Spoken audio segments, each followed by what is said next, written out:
Ayan, ipon-ipon na po tayo. Ay, di pa magkasya. Ito. O yan, panindigan mo talaga yan, ha? Isang taon pa yan bago mo bubuksan. Kaya, todo racket ka muna ngayon. O, diba? Guys, kahit ganito lang tayo, kailangan nating rumakit. Guys. Todo lakad tayo kahit sobrang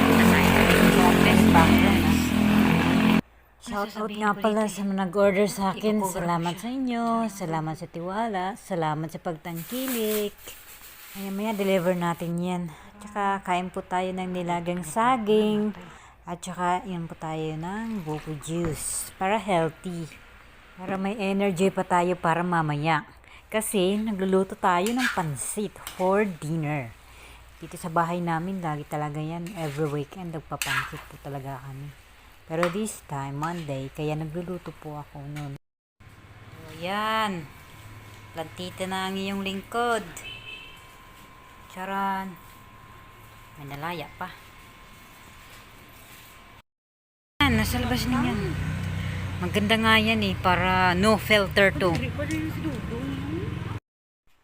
Ayan. May nagbigay na sa ating munting negosyo, kaya nagbayad na pala, kaya ihulog na natin yan. Okay, baka magastos pa natin sa walang kabuluhan.